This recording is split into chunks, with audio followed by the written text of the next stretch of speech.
Assalamualaikum guys, welcome back to A2N Studio. Macam biasa, thank you so much dekat kau yang dah support channel ni. Mana-mana yang baru dekat A2N Studio, jangan lupa untuk support aku dengan tekan butang subscribe dekat bawah. Alright, untuk video kali ni memandangkan Liga Super Malaysia dan nak start. So aku decide untuk review beberapa tim yang aku sempat. So untuk kali ni aku nak review tentang pasukan King of Malaya, iaitu pasukan Selangor untuk season 2021 nanti. Sejak kehadiran Carsten Neitzel, seorang pengendali daripada negara Jerman yang mana kita tak kenal pun dia ni siapa sebelum ni. Ramai fan-fan pasukan Selangor masih tertanya-tanya DNA macam mana yang sebenarnya yang akan diterapkan oleh coach daripada Jerman ni. Sebelum aku pergi in detail tentang pasukan King of Malaya ni, aku nak sentuh sikit tentang transfer business yang dilakukan oleh pasukan Selangor. Untuk player-player yang dilepaskan majoriti tonggak-tonggak utama pasukan Selangor beberapa season lepas, contohnya macam Taylor Regan, kapten dia orang 2 season lepas, Sandro da Silva, rancang utama dia orang dekat bahagian tengah turut dilepaskan, dan juga Rufino Segovia, bekas penjaring gol terbanyak Liga Super Malaysia. Untuk player tempatan berpengalaman, nama-nama macam Shazwan Zainon, Prabhakaran dan juga Khairul Mohimin turut dilepaskan oleh pasukan Selangor. So untuk menggantikan player-player yang dilepaskan oleh pasukan Selangor ni, manajemen pasukan Selangor membawa masuk beberapa player. Antaranya player-player daripada pasukan Pahang, player yang tengah meningkat naik baru berusia lebih kurang 23 tahun, iaitu Nick Sharif. Kita tahu player ni boleh beraksi dekat beberapa position dan dia turut menjaringkan beberapa gol semenjak ketiadaan Klee-Boy dekat pasukan Pahang. So tak dapat Klee-Boy, dapat budak muda macam ni pun bagi aku okey.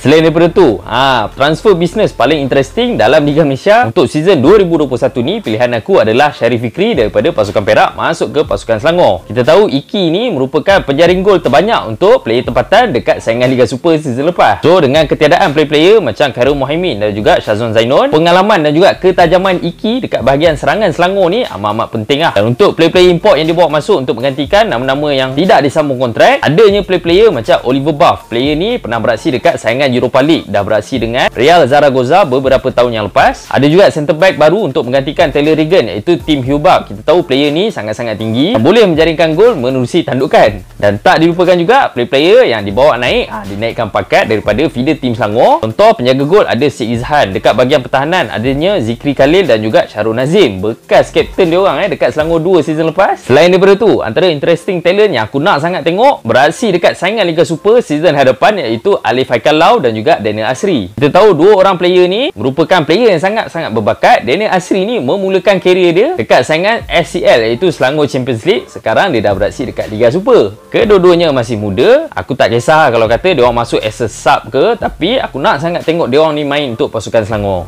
So kalau korang tengok balik dari segi umur player-player yang ada dalam skuad Selangor sekarang ni, sebenarnya Selangor memiliki 9 orang pemain berusia bawah 23 tahun, dan walaupun telah melepaskan banyak nama-nama besar yang berpengalaman lebih daripada usia 32 tahun, Selangor masih lagi memiliki 7 orang pemain yang berusia lebih daripada 30 tahun. So kalau kita tengok dari segi umur ni, sebenarnya average untuk player Selangor ni umur dia orang adalah sekitar 25.7. So dengan umur player-player yang Selangor ada sekarang ni, aku jangkakan 9 orang pemain berusia bawah 23 tahun ni akan menjadi tunjang utama untuk pasukan Selangor dalam tempoh 5 tahun akan datang. So kalau kau tengok squad depth Selangor ni, antara position yang paling selamat bagi aku adalah position penjaga gol. Posisi utama of course akan diisi oleh Yan, iaitu Khairul Azhan Khalid. Kita tahu player ni dah beraksi dengan Selangor beberapa season. Dia turut mempamerkan aksi cemerlang waktu beraksi dengan skuad Harimau Malaya. Dan untuk backup kepada Yan ni, kalau kata season lepas adanya Fariza Harun, untuk season depan Selangor ada 2 orang penjaga gol muda yang mana kita tahu Syed Izhan ni memiliki fizikal yang baik, ada ketinggian, manakala Taufik dah pernah beraksi dekat saingan Liga Super dengan pasukan PKNS dan juga pasukan Selangor. Dekat defensive department pula untuk pasukan Selangor, aku jangkakan Safwan Baharudin akan diletakkan sebagai centre back pasukan Selangor. Dan import baru dia orang Tim Hubak, aku jangka 2 orang player ni akan bergandingan dekat bahagian centre back pasukan Selangor. Dan untuk left back dan right back pula, nama lain tak ada. Dekat right back ni ada Syami Safari, player muda yang kita tahu gajin naik turun, boleh menjaringkan gol dan melakukan assist. Dekat bahagian kiri pula Zikri Khalil, player daripada Selangor 2. Aku jangka player ni akan jadi player utama pasukan Selangor dekat bahagian left back. Waktu dia beraksi dengan pasukan Selangor season lepas, kita nampak walaupun muda, dia berani naik turun, memiliki kawalan bola yang baik, mampu melakukan hantaran-hantaran yang baik ke dalam kotak penalti pasukan lawan. Dekat bahagian midfield pula antara position yang paling crucial untuk pasukan Selangor. Sebab apa? Selangor cuma memiliki Brandon Gan dan juga Halim Sa'ari saja, player yang telah beraksi dengan pasukan Selangor season lepas. Manakala player-player lain adalah Oliver Buff yang baru dia bawa masuk, Alif Haikal Lau sebagai backup kepada dia, dan nama yang disebut-sebut yang bakal disign oleh Selangor iaitu Manuel Conrad. So kalau kata 3 orang player ni digandingkan, aku jangka antara masalah yang akan dihadapi oleh pasukan Selangor adalah dari segi keserasian. Dekat attacking department pasukan Selangor ni memang pening lah kepala Carsten Heitzel. Tak tahu lah nak pilih player mana lu nak main dalam skuad utama pasukan Selangor. Sebab apa? Dekat bahagian kanan saja adanya nama-nama macam Wan Zaid Haikal yang penuh pengalaman di dada, Sean Selvaraj,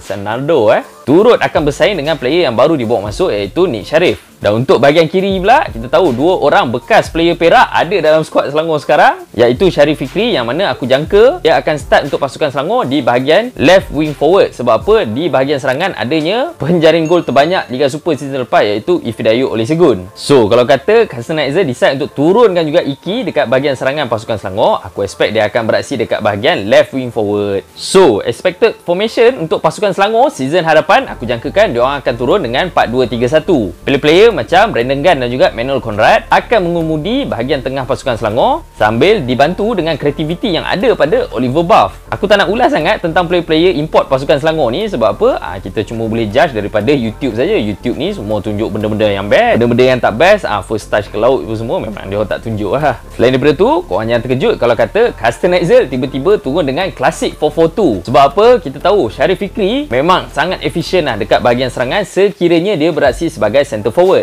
So gandingan antara penjaring gol terbanyak Liga Super season lepas Ifidayu dan juga penjaring gol tempatan paling banyak Sharif Fikri, sesuatu yang amat-amat dinantikan oleh peminat-peminat King of Malaya.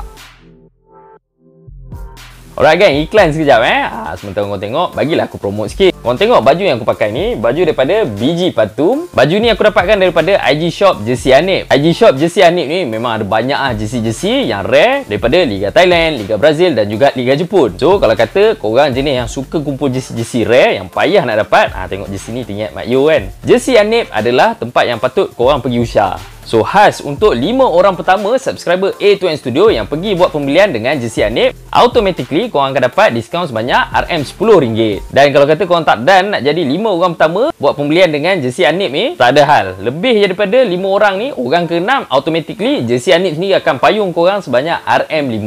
So guys, make sure korang pergi check out jersey Anip. Link untuk pembelian aku akan share dekat bawah. So, lepas ulas panjang tentang pasukan Selangor untuk season 2021 nanti, ada beberapa kelemahan dan juga kelebihan untuk pasukan Selangor. Dari segi kelebihan bagi pendapat aku, umur player-player muda pasukan Selangor ni amat-amat penting untuk mengharungi jadual yang padat musim-musim Covid ni. Dari segi kelemahan pula bagi pendapat aku, Selangor amat-amat perlukan masa untuk bentuk gandingan mantap dalam kalangan player-player dia. Sebab apa? Keserasian antara pemain akan ambil masa lah. So kalau kata fans expect untuk dapat terus result season hadapan, bagi aku itu satu expectation yang salah. So realistic prediction aku untuk season 2021 nanti, jangkaan aku Selangor akan buru kedudukan nombor 2, nombor 3 dalam liga. Seterusnya layak ke AFC Cup tahun 2022 nanti. Alright guys, itu saja untuk video kali ini. Apa pendapat korang? Formation apa yang sebenarnya ngam teruk untuk pasukan Selangor tahun 2021 nanti? Share dengan aku dengan komen kat bawah. Mana-mana yang baru dekat A2N Studio, jangan lupa untuk like, share dan subscribe A2N Studio. Itu saja daripada aku. Sehingga kita jumpa lagi. Assalamualaikum.